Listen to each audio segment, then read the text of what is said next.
and welcome to GM Tips, the show where my friends and I share with you our thoughts and suggestions on how to game master your role-playing game. I'm your host, Satine Phoenix, co-creator of Maze Arcana, and a dungeon master on Fury's Reach. Today, I'd like to talk about off-the-cuff homebrew games. Prepare! Research! Notes! You've heard us say these things over and over. Prepare your game ahead of time. Come up with your story arcs and design your game using the techniques writers use for story crafting. Well, today, we're going to turn all of that upside down and discuss how to create adventures for your players on the spot. No campaign books necessary. You don't have to be bound by pre-written story. Now, if you told your players you want to play Dungeons & Dragons, and they're familiar with Faerun, and you're, say, familiar with Eberron, you can still run games for them. There are many similarities: caves, forests, dungeons, and the monsters within, goblins, orcs, bandits. You can pretty much make adventures in any realm, not knowing the world's exact details. Start by getting to know the characters. Have the player tell you the character's backstory. Ask them how they met the other characters. These details can help you get to know what direction your players want to explore. Here they're starting to create the story, even though they don't know it. One of the things that helps the illusion is weaving pieces of the player's backstory into the adventure, revealing them one at a time, over time. This keeps the players engaged and gives them more purpose in the world. The thing I love about off-the-cuff homebrew is that the players have the freedom to explore whatever the heck they want. Maybe you create some major events or villains, but essentially you can just drop adventure seeds in the first session and allow them to pick up whichever path interests them. Maybe they start in a tavern and a couple people have threads they can follow, or even a simple bulletin board with jobs they can explore. These are the seeds that unfold the story over time. But these threads don't have to be complex. You can find awesome plot hook generators all over the internet. Pick them on the spot or download your favorites. You don't need to overthink this part. And this is where improvising comes in handy. Listening, I can't stress enough, will allow you to unfold the adventure your players want. One thread can have them help a farmer, which leads to a secret cult conspiracy, which leads to a neighboring army and spies, that leads to... all of these things can be developed on the fly. You have the handbooks, you have the internet, there are even random generators for NPCs, NPC backstories, encounters with various difficulty levels, names, tables, and monsters. I could roll on, but instead, let's discuss this with Nerdarchist Dave and Ted from Nerdarchy.com. Yay! Thank you guys for coming all the way across America to come to Los Angeles and get interviewed by me. I'm a huge fan. I'm a huge fan of you guys. Well, pleasure. Thanks for having us. I love your videos because I relate to what you guys say, and one of the cool things about you is all of the homebrew stuff you guys talk about, and that's how I started playing for over a decade. Actually, almost 20 years I've been playing all homebrew until recently. And that's pretty much our whole game. And you guys need some more grognard on here anyway. Yeah. So, why homebrew? Because we like to create our own things, we like to have our own sandbox. And in addition to that, doing homebrew allows you to make something unique. You don't want to use a homebrew if you're just going to make another iteration of Forgotten Realms. Yeah. You want to have your own flair, your own enjoyment, your own creations in the game. Yeah, so why, what about, when you started playing Dungeons & Dragons and you had to be the game masters, because that's usually how we start, what was it about the role-playing that made you want to just create on your own? For me, it was basically a creative outlet, exactly that. I can't draw, but I can tell stories and I can create things with my mind and then share it with a group of people, and in this collaborative story that we get to tell with Dungeons & Dragons and other tabletop role-playing games. And for me, that's all there was. Every game I had been in for many years, it was always just homebrew. We didn't pull out a module. We didn't run something that somebody else created. It was always just, oh, well, we play in the world we create. So I didn't know any better. Yeah, I guess that's how it works, right?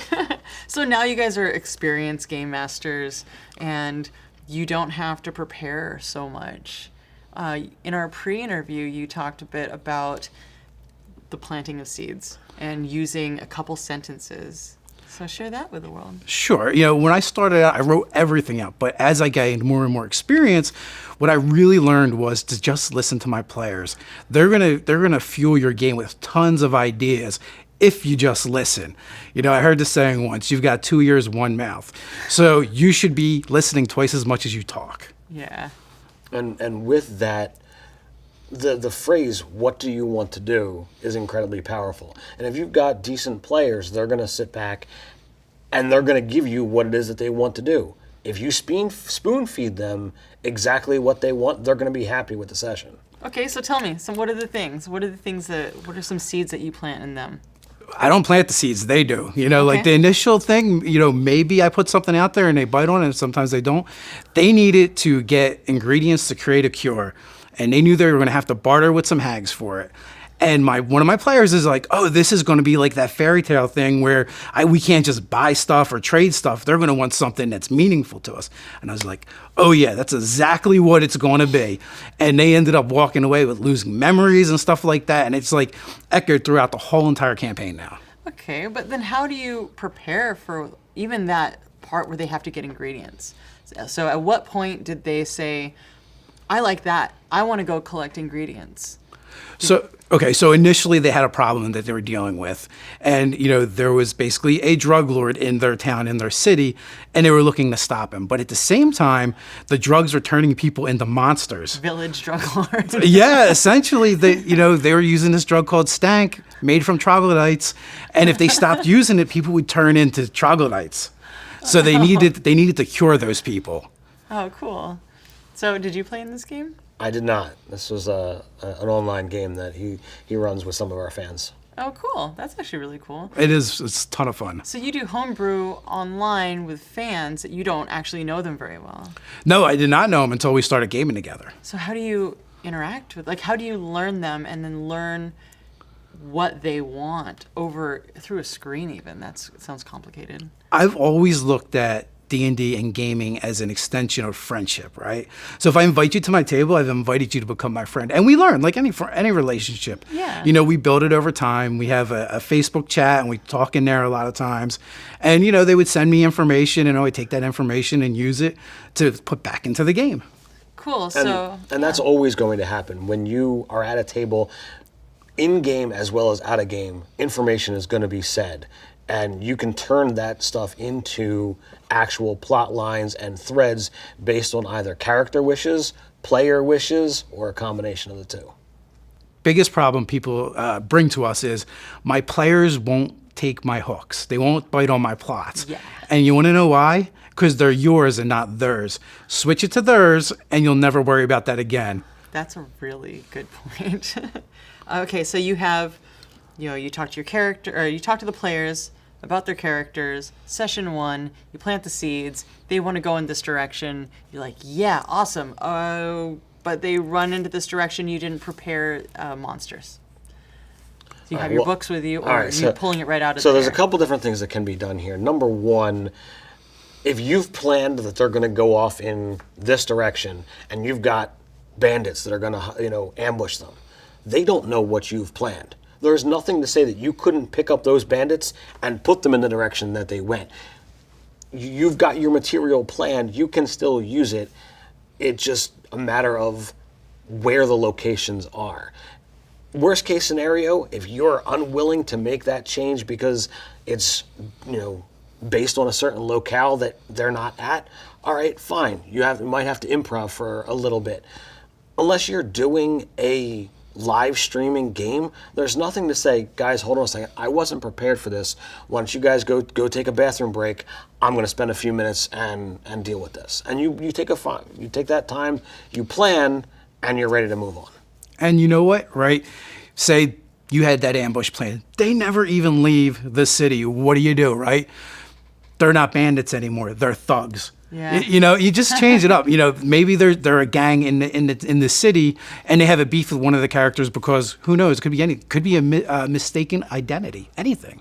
Yeah. So being able to play it loose and improv is pretty much a key element in off-the-cuff homebrew. So you have your session 1, and you're improving it, and now you kind of know what general thing that they want you go home and then start preparing? What happens next? So the whole time I'm running the sessions, I'm taking notes, right? And it could be an NPC they run into, anything.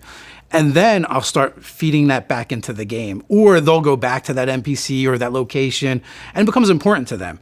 And they kind of start telling you what's important to them. And listen, just keep using it and just keep building on it little by little. It might be 1 or 2 words the first time they encounter that NPC, but they encounter them again. So now you add another couple words to it. And you just keep building on what you did before. In my game, I try to actually encourage player agency whenever possible, and it's a city that's on the rise, and one of the players threw out there, well, I want to go to the place with the good bread, and it's like, okay, what is that called? I didn't come up with it. He did. He named the place. He named the guy. That's cool. And it was great.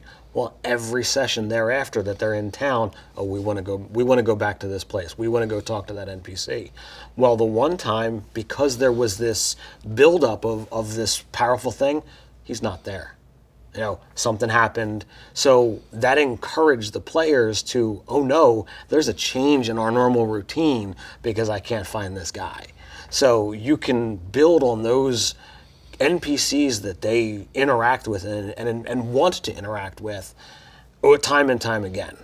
So essentially, you're unfolding an entire world with these players, so you get to play with them versus being the narrator of their story. Right, and that comes to like the key point of you start small and you build out. So if you work on just that one town and those NPCs that they're interacting with, and then as the campaign goes on and they begin traveling, you have more and more notes. You don't have to build an entire world in order to play D&D. We've run our paired games out of the same city for a year and a half before they really hit any kind of serious divergent paths. Running D&D is a lot like any good show, right, on TV, like Game of Thrones or Firefly, anything like that where there's a group dynamic. It's all about the drama and the tension in the relationships. And if you can focus on that, then like the encounters and the combat becomes secondary. And I find that the players get more involved and more engrossed in those relationships than what might be considered standard tropes of D&D. And I look at it as D&D is a role-playing game, and they put role-playing before game. So Interesting. I put that emphasis far more in my games. So is it more of a social game that you guys play, or is it combat heavy? Is it easier to improv? I mean, I know my answer to this, but is it easier for you to improv social interactions, or easier to improv combat or exploration? I can personally do both. I run my sessions, I'm looking for roughly 4 to 5 hours, 1 to 2 combats for the night, and that's it. And most of my players, they enjoy that arrangement. Yeah, the social engagement and role playing, exploration. These are all things that our players seem to really like. So we kind of like hone in on them, and I'm always trying to get like a reaction from them. I want them to feel something, And the one game that we mentioned earlier, the Scarlet Sisterhood, is great for that because they're always doing interesting things, and I just feed that. The last time we played, they found a ghost baby and they want to fix it, right? And so like they got hurt really bad because they're always trying to fix the monsters and convert the monsters. And a lot of times I let them do it, but every once in a while you got to give it to them and be like, no, this is a monster and it's a bad thing. But it creates this dynamic where there's like role playing going on amidst the combat, and they have a problem to solve, and they're trying to find different solutions. Are you ready for the 3 questions? Shoot, absolutely. Pre-game house rules. Okay, so we actually have a unspoken pre-game house rule. So whenever we get a new player at our table that's not familiar with the rules, new to Dungeons & Dragons, we've instinctively always just sat them next to a more experienced player, and we just like created this buddy system where that they can help them with the mechanics or their character sheet, and it doesn't take away from the DM or what's going on in the game. A veteran player that has full grasp of the rules and willingness to aid another player it's going to allow the game to flow that much better, because rather than having to speak up and interrupt everybody, oh, what do I do here? How do I do this? They can just turn to the friend next to them and say, hey, I want to do this. How do I do that? Or where can I find this information? And it's a side, small, whispered thing that can happen and it not interrupt the actual flow of the game. Oh, that's smart. And then a big thing for us too, and we talk about this on our channel all the time, is at the end of the day, we're just playing a game. If you're a new GM, be forgiving to yourself. Don't worry about it. Hopefully you're playing with your friends and they're just happy to be able to play the game. Or maybe you're taking over the DM's chair from the previous GM and he's happy to be a player now. So, at the end of the day, it's just a game. You're not writing a novel. Hopefully you're having fun. And that's the most important part. And that is indeed. Having fun is a crucial element to this game. After all, we're playing a big game of make-believe with rules. And if you're doing something that's detracting from the fun, or you're not having fun, find a way to get back in there. And that's what everything is about here. Cool. This one goes to each of you. Favorite GM moment? So my so many to choose from. So I'm going to go. And in under a minute, go. I'm going to go with one that happened many, many years ago, and I was being a smartass as a GM. Now my players, their town is being invaded by this giant hydra that's like half demon, half dragon. It's ready to incinerate Ted's character. One of the other characters has a scroll. He's got to make a check just to even read it, of Flesh the Stone. And I'm like, I just laugh at the players. They're like, I need to roll a 4 on this die. And I roll it in front and drop it on the table, and I roll a 3. And he turns my big bad monster into a statue in that town, in that city, just as it straddled the wall. Wow. All of its heads, the fire is just about to come out of its mouth and incinerate Ted's character. And that was it. Boom, it was just done.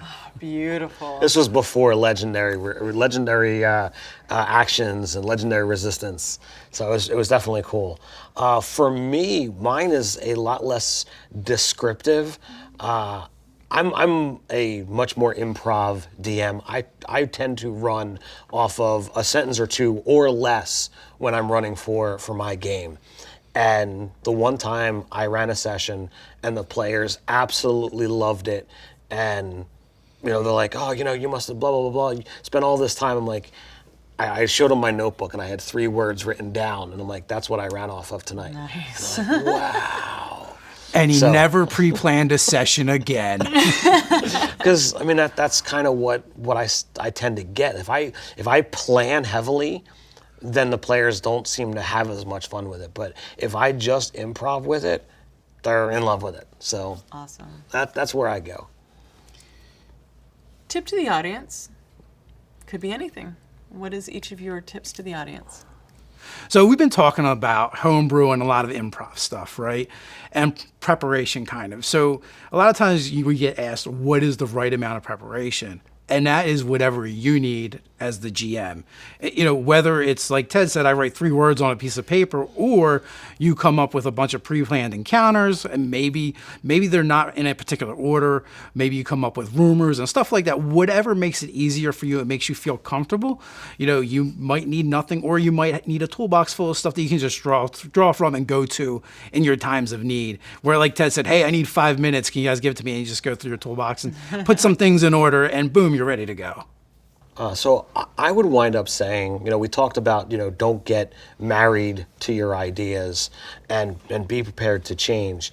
But on top of that, don't be afraid to improv. Don't be afraid to change what has already been out there. So if the players want to go in another direction and you're not ready for it, just give it a shot, because the worst case scenario is you're gaming with your friends and they might not say, or they might say this wasn't your best session, but every session winds up being a learning experience for a GM. You take everything that happened and build on it. That's how we build a skill set, regardless of what it is. And the same completely holds true to being a dungeon master. Thanks for watching GM Tips here on Geek and Sundry. A big thank you to our guests, Dave and Ted, for joining us. You can find them on nerdarchy.com and youtube.com/nerdarchy and all of the social medias at Nerdarchy. I'm Satine Phoenix, as always, at Satine Phoenix. And you can ask me questions to explore on this show at #AskSatine. You can find me Sundays at noon on Orphan Echo on twitch.tv/Mazercana and Tuesday evenings Dungeon Mastering on twitch.tv/D&D. And if you haven't seen it yet, check out Sagas of Sundry Dread on projectalpha.com. Before we go, can I ask you gentlemen a question? Absolutely. Would you please jam us out of here? Certainly. After a long journey, you and your party have arrived at the town of Griffingaff. You find a local tavern. You speak to a man who has a very thick accent and looks kind of swarthy. You ask for room, but he says there's no vacancies in his tavern. You argue with him for a little bit, then he starts speaking in another language to the curtain behind him, and another voice comes out in the same language. And he says, well, we might have something for you. Come with me, follow me out of the tavern. We have something off location, but close by. He turns, he goes down a dark alley. What do you do?